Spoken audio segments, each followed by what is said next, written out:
O maliit lang. Wala naman naglimos, binigay niya lahat yung nasa kanya ilimos mo lang yung nasa loob mo, malilinis ka na lalo na siguro pag ibinigay mo kalahati.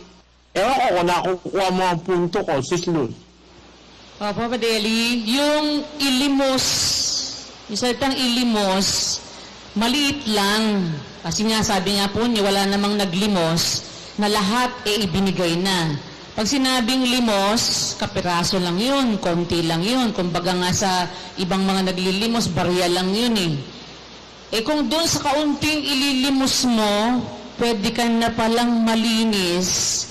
Lalo na nga, pag hindi lang kapirasong limos, kung magbibigay ka pa talaga, at bibigay mo pa yung kalahati, sabi nga po ninyo, parang sobra-sobra pang malinis ka.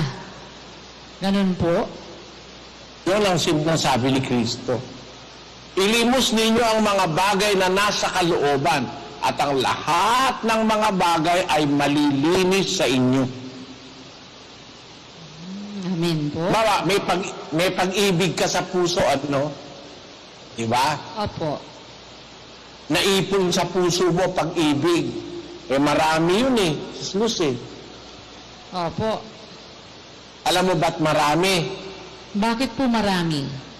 Tinuturo sa atin lahat ng gawang mabuti Pag-ibig sa asawa, pag-ibig sa kapwa, pag-ibig sa kapatid, pag-ibig sa manggagawa, pag-ibig sa kaaway, Opo. pag-ibig sa hindi umiibig sa'yo. Marami kang pag-ibig sa puso. Ilimos mo lang yun malilinis ka Alam mo kung bakit? Bakit po? Pagka marunong ka na umibig sa kaaway, hindi ka papatay. Amen. Opo. Hindi ka mananakit. Opo. Hindi ka maninirampuri. Opo. Hindi ka magsasalita ng makakasakit ng kalooban ng iniibig mo. Tama po. So, ilimos mo lang yung pag-ibig. Lilinis ka sa maraming kaparaanan. Opo. Yung kasi ang nasa kalooban hindi nakikita yun ng tao Totoo po. Yung katarungan, yung pag-ibig, yung pananampalataya, hindi nakikita yun Spiritual na mga bagay yun Yun ang dapat nating matutunang ilimos Maglimos ka ng pananampalataya. Pag hindi ka luminis Bakit? Ang pananampalatayang inililimos mo, kabutihan Ang sinampalatayanan mo kasi lahat ng kabutihan turo ng Diyos Ibahagi mo sa kapwa mo yun. Diba? Sabi mo sa kapwa mo, huwag ka maglalasing. Bakit? Masama yun. Masama yung naglalasing. Maubos ang pinaghanap buhayan mo. Huwag ka magsusugal. Pagka inililimos mo yun, magsusugal ka ba? Sasabihin mo, sinasabihan mo, sabihin mo ako magsusugal, ikaw nagsusugal ka rin. Para nga masabi mo yung huwag ka nagsusugal, nasa loob mo na nga yun na hindi dapat magsugal o hindi dapat maglasing. Para mailimos mo yun, ikaw mismo obligado na huwag ka maglasing, huwag ka magsugal. Ngayon, pag inilimos mo yun sa kapwa mo tao, obligasyon mong magpakalinis ka rin. Malilinis ka Lahat ng nasa loob ang ilimos mo. Akala natin, ang pagtitil Bakit po? sabi, huwag kayong magtipon ng kayamanan sa lupa. Ang tipunin nyo, kayamanan panlangit o sa langit. Saan mo titipunin? Hindi ba sa 45 ng Lucas, ulitin mo nga? Ang mabuting tao ay kumukuha ng kagalingan sa mabubuting kayamanan ng kanyang puso. Mo titipunin, di ba sa puso? Hindi naman sa langit Oo nga po. Sa puso pala iipunin. Akala ko po talaga dyan, titipunin sa langit. Kaya sabi ko, nililista sa langit. Kasi iniipon mo sa langit. Ayun, nililista sa langit. Pero tinitipon mo yun sa puso. Oo nga po. Sa puso muna. Hindi sa puso muna. Kasi hindi ka naman makakapunta sa langit Sa puso po talaga iniipon. Di ba naman lahat ng gawang mabuti mo, i-deliver mo sa langit. Lahat ng naipon mo, dadalhin mo sa langit. Wala namang wire transfer doon. Opo. Sa puso. Iniipon yon, kaya manang panlangit yon, pero ang ipunan nun, puso. Amen. Ba? Opo. Kaya pag marami ka ng kayamanan sa puso, sabi ni Kristo, ang mabuting tao kumukuha ng kagalingan sa mabubuting kayamanan ng kanyang puso. Pwede sa puso ang ipunan. Amen po. Na yung iniipon mong kabutihan sa puso, bawat salita ng Diyos, bawat mabuting gawa, bawat mabuting budhi, bawat mabuting kaisipan, nasa puso mo, nakaipon yon, nililista naman yun sa langit. Kumbaga, ang bankbook mo nasa langit, pero ang kahadiyero nasa iyo. Amen po. Nakuha mo yun, Brad Mel? Opo, salamat sa Diyos ng marami, kapatid na Eli. Bago po. Bago po ito. Kasi ako po ang buong akala ko din po, kapatid na Eli, ang pagtitipunan o pag-iipunan ng kayamanan natin, dahil sinabi pong hindi sa lupa iipunin, akala ko po, doon po sa langit iipunin. Hindi ko man po naiisip, paano po iipunin doon sa langit? Yung pala, kayamanan sa langit, iipunin po natin sa kahadiyero natin mismo, sa puso po natin. Ito po ang ipunan. Inililista po sa langit, kapatid na Eli.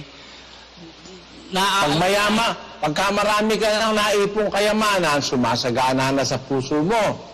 Kaya meron ka ng reserbang kayamanan sa puso. Sabi, ang mabuting tao kumukuha ng kagalingan sa mabubuting kayamanan ng kanyang puso.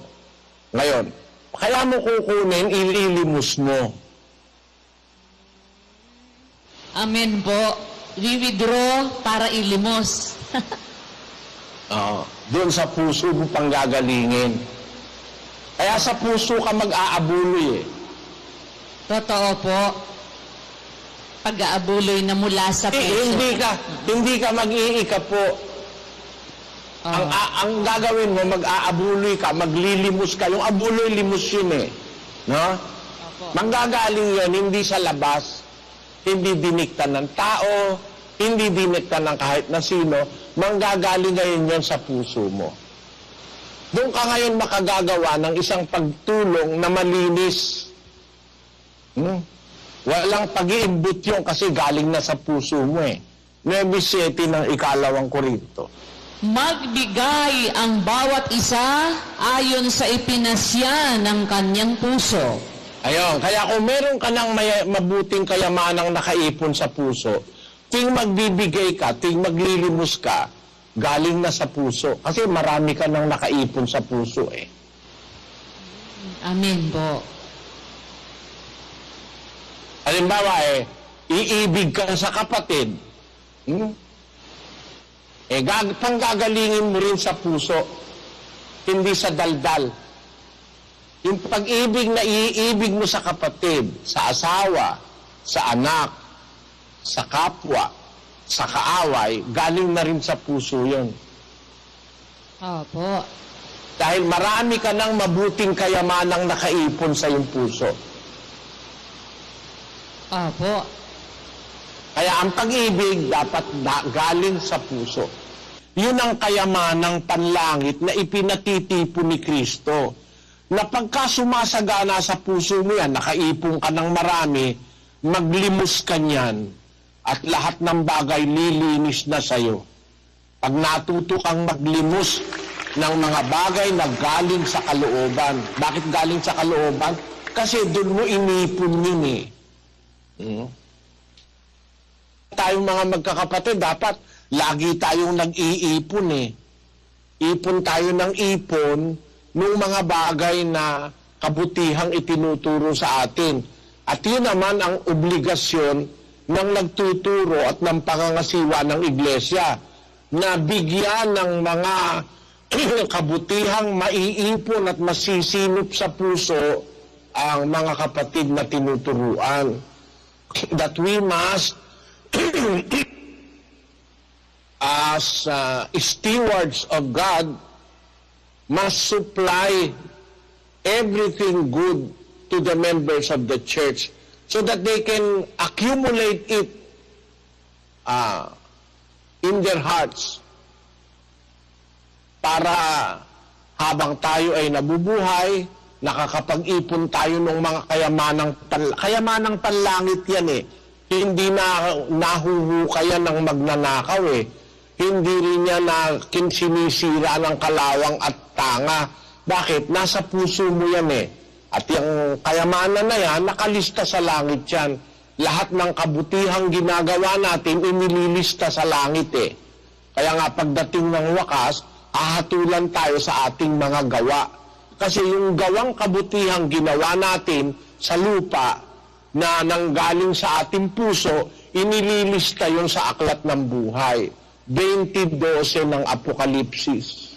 At nakita ko ang mga patay, malalaki at maliliit, na nakatayo sa harapan ng luklukan.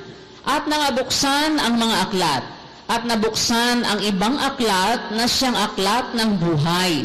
At ang mga patay ay hinatulan ayon sa mga bagay na nasusulat sa mga aklat, ayon sa kanilang mga gawa. Kaya yung gawang kabutihan na inipon natin sa ating puso, nakasulat yon sa langit. Kaya tinatawag yung kayamanan sa langit. Pero ang tipunan yung puso. Lahat ng kabutihan, pag-ibig, awa, katarungan, iipunin natin yun sa puso. Itinuturo sa atin yun, linggo-linggo, tuwing may pagkakatipon. Lahat ng gawang kabutihan, sabi dun sa 3:17 ng ikalawang Timoteo, Sis Luz, Upang ang tao ng Diyos ay maging sakdal, tinuruang lubos sa lahat ng mga gawang mabuti. ayun, lahat ng gawang mabuti itinuturo sa tao ng Diyos sa loob ng iglesyang totoo. Sasagana ng sasagana sa puso mo yun, lahat ng kabutihan. Kung iniipon mo yun, sabi kasi, huwag kayong magtipon ng kayamanan sa lupa eh. Magtipon kayo ng kayamanan sa langit. Di ibig sabihin, obligasyon nating magtipon. Kaya matitipon ng matitipon yun sa ating puso. Bawat kabutihan, bawat mabuting asal, bawat mabuting gawa, budhi, mabuting kaisipan, mabuting pakikisama, itinuturo sa atin sa ating pagkakatipon, iipunin mo nang iipunin yun sa puso mo. Ano? Malilinis ka ba, Sis Luz? Tiyak na tiyak malilinis po talaga pagka yun ng 19:11 ng awit. Ang salita mo'y aking iningatan sa aking puso upang huwag akong magkasala laban sa iyo. Malilinis ka ba o hindi? Malilinis po. Pag inipon mo ng inipon bawat kabutihang itinuturo sa'yo, ang tao ng Diyos para maging sakdal, tinuro ang lubos sa lahat ng gawang mabuti. Pag tinuturoan kang lubos, hindi ka magkukulang sa anumang gawang mabuti. Maiipon sa puso mo yon on the proper time and on the proper place, in the proper manner. Pwede kang humugot ng kabutihan na yun sa puso at ilimos mo sa kinauukulan. Yon ang paraan ng Diyos para malinis sa atin ang lahat ng bagay. Amen po.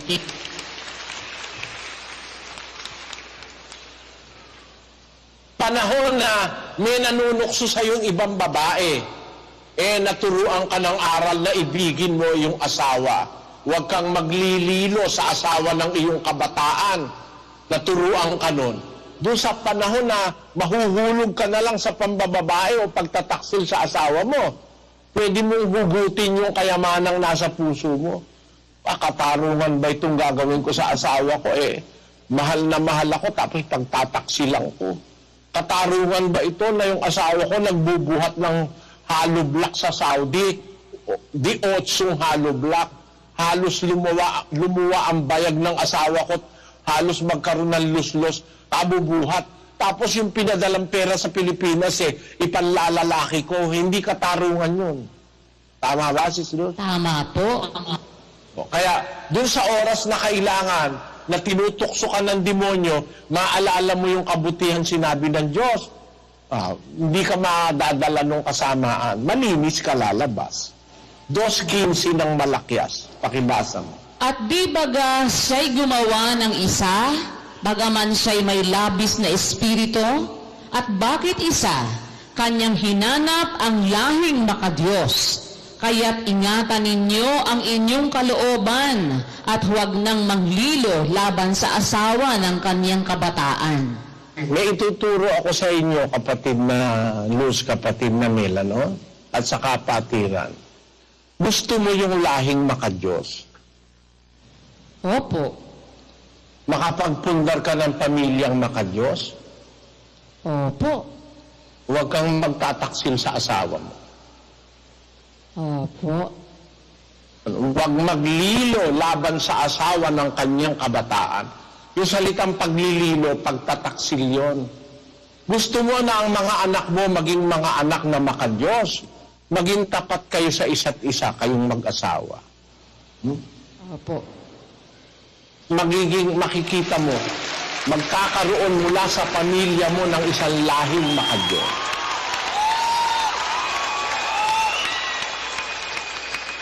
Amen po. Ngayon, may problema sa anak. 5 taon, 10 taon, nako mga lumalaban na ang mga anak. Mag-isip kayo, mga kapatid, siguro, somewhere in my youth or childhood, I must have done something good. Kung meron ka ipinundar na mabuti, aanihin ng anak mo yun eh. Opo. Pero kung halimbawa, samantalang yung anak mo ay lumalaki, kayong mag-asawa ay walang ginawa kundi mag-away araw-gabi. Taksil yung lalaki sa babae, taksil yung babae sa lalaki, nagpupundar ka ng isang pamilyang makademonyo. Totoo po. Kasi, ang pagmamantini at pagpupundar ng isang pamilya o lahing makadiyos, dapat tapat ang isa sa isa't isa. Yun. Kasi kaya nga siya gumawa ng isa eh. Hindi, marami naman siyang espiritu. Pwede naman siyang gumawa ng 100 Adan, 100 Eva. Mahihirapan kang mag-produce no ng lahing makadiyos eh. Kung sino-sino kasi pinanggalingan eh. 100 ng Adan, 100 ng Eva, o 1,000 Adan, 1,000 Eva. Pero kung isang Adan lang, isang Eva, mamamantini yung lahing makadiyos. Kung tapat si Adan at si Eva sa kanilang sarili, sa isa't isa. Naintindihan mo yun, Radmel? Amen po, kapatid na Eli. Napakaganda pong katwiran po ito, kapatid na Eli. Talagang sikreto po pala yun nung pagbuo o pagtatag ng makadiyos po na sambahayan, yung pananatili ng pagtatapat sa isa't isa ng mag-asawa, kapatid na Eli. Salamat po sa Diyos. Ayun. Kaya, lahat ng mga aral na napapakinggan natin, ting magkakatipon, ting pasalamat, kita mo na nga, kumulog pala sa apalit, may affirmation na naman uli ang Diyos o Diyos sa sinasabi natin.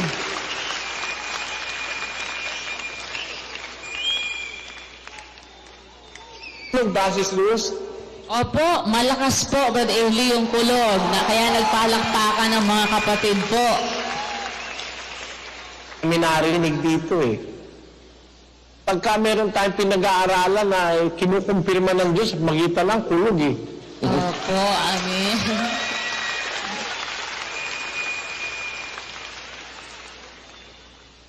Kaya kung halimbawa, gusto nating maging malinis tayo sa lahat ng bagay, mag-umpisa tayong mag-ipon ng lahat ng kabutihang tinuturo sa atin, ting magkakatipon tayo. Tapos sa tamang pagkakataon, ilimos natin yun. Luz. Amen po. Totoo po yan. Napakaganda po nun. Sa tamang pagkakataon, kakailanganin yun eh. Kakailanganin yun ng kapwa mo, yung naipon mong kabutihan sa'yo.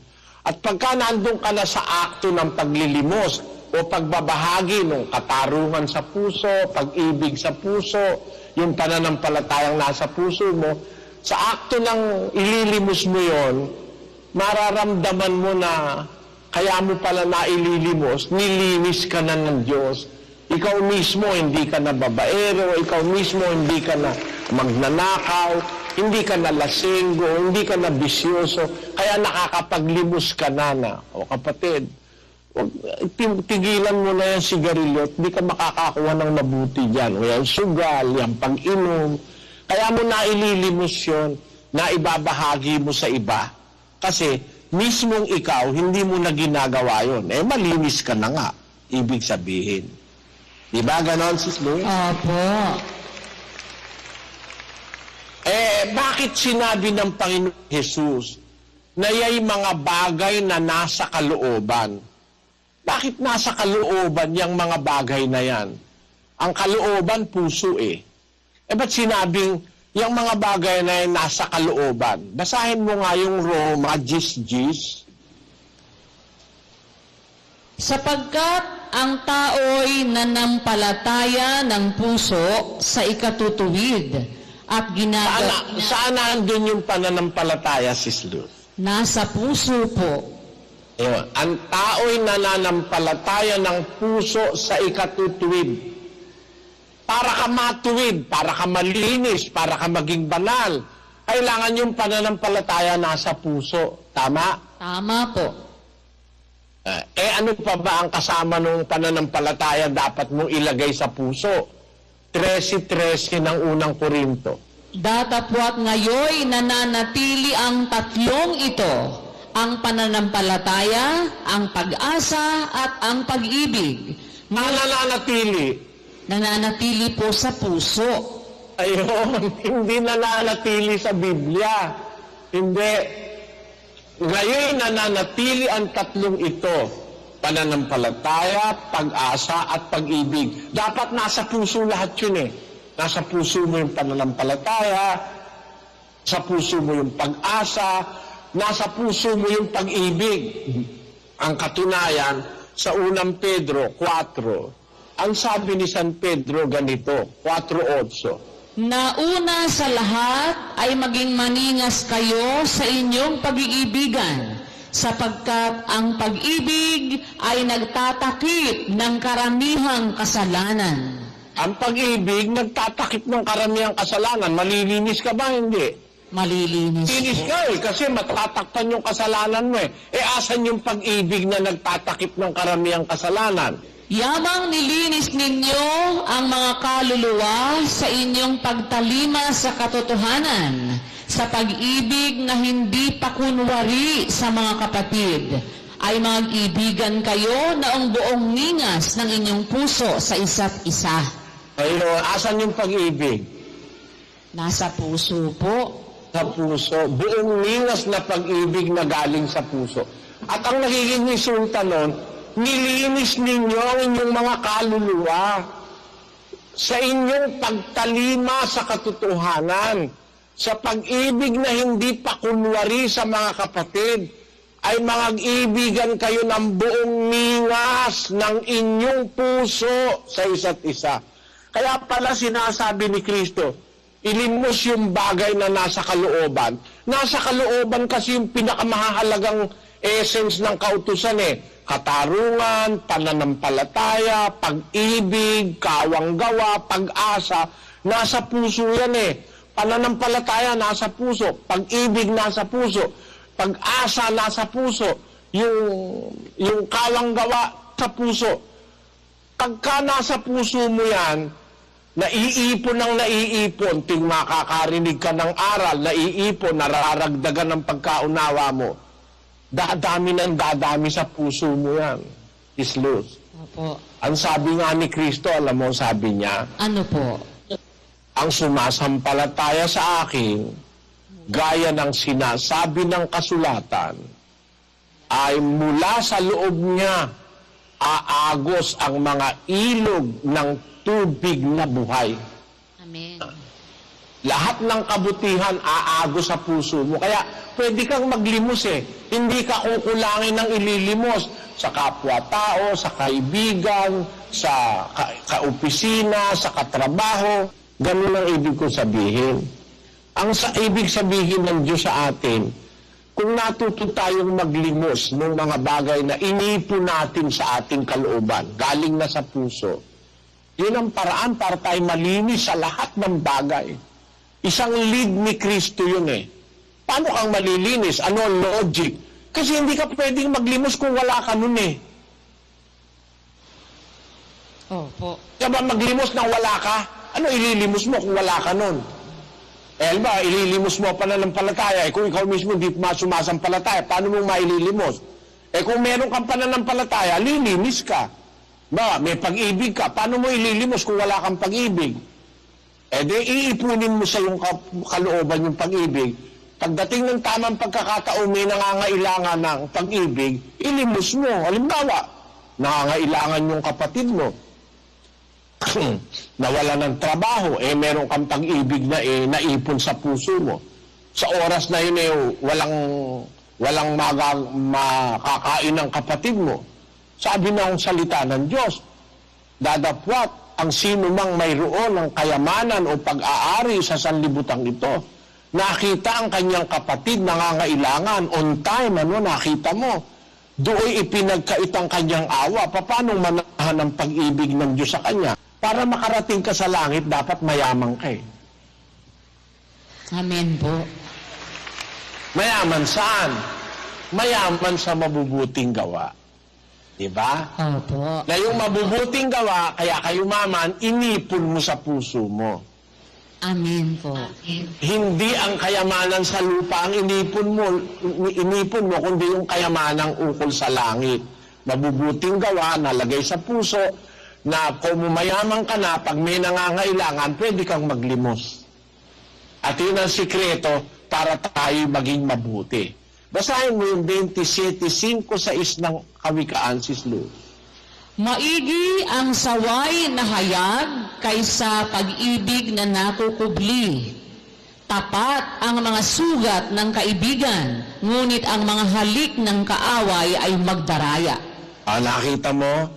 Ang paglilimos, kapatid, halimbawa, ililimos mo yung pag-ibig, maigi yung saway na hayag kaysa pag-ibig na nakatago, na nakukubli. Pag mahal mo yung anak mo, sasawayin mo. Tama? Tama po. Pag mahal mo yung inaakay mo, sasawayin mo pag mali. Tama? Tama po. Kasi maigi yung saway na hayag kaysa pag-ibig na nakukubli. So, di yung palang pag-ibig, nasa puso, ihahayag mo yon, isi-share mo yon, ipapadama mo yung pag-ibig mo. Paano? Na pag mali yung kapatid mo, sasawayin mo. Ang paglilimos, kapatid na Luz, ay kung ano yung nasa iyo, ibabahagi mo sa kapatid mo. Yun ang paglilimos eh. Opo. Kung ano yung nasa iyo, ibabahagi mo sa kapwa mo. At para yung pag-ibig maibahagi mo, pagkamali, sumaway ka. Kasi sabi ng salita ng Diyos, mas mabuti yung sugat, mas tapat ang sugat ng kaibigan kaysa sa halik ng kaaway na magdaraya. Ibig sabihin, yung puri lang ng puri sa'yo, hindi sinasabi yung mali mo, kaaway mo yun. Pero ang tunay na kaibigan, pagka mali ka, sasabihin sa yung mali. Yun ang pagpapadama ng pag-ibig. Yun ang paglilimos, Sis Luz. Ibigay mo sa tamang panahon yung kailangang saway, ibigay mo sa tamang panahon yung kailangang pag-ibig, ibigay mo sa tamang panahon yung kailangang kawang gawa, at yung ibigay mo sa tamang panahon, ilimos mo sa tamang panahon yung kailangang tulong. Iyon ang pag sinabi ni Kristo na ibigay ninyo o ilimos ninyo ang mga bagay na nasa kalooban, at narito ang lahat ng bagay ay malilinis sa inyo. Malilinis in the sense na para ka makapaglimos, meron ka para kung nasa iyo yung ililimos mo na pag-ibig, wala kang puot. Sa makatid, yung pag-ibig na nasa yung inipon mo, nag-alis ng puot, nag-alis ng kapaitan, nag-alis ng inggit, nag-alis ng galit, malinis ka nga. Di ba logical yun, kapatid na Luz? Opo, totoo po yun. Talagang wala yung galit sa loob mo kasi nga, naglimos ka ng pag-ibig. Wala kang Ipon mo nakapalag yung na pag-ibig eh. Okay. Naipon mo, bago ka maglimos eh. Naipon mo yung pag-ibig eh. Yung pag-ibig na yun ay mag-aalis sa'yo ng galit eh. Inis. Mag-aalis sa'yo yun ng asar. Mag-aalis sa'yo yun ng inggit.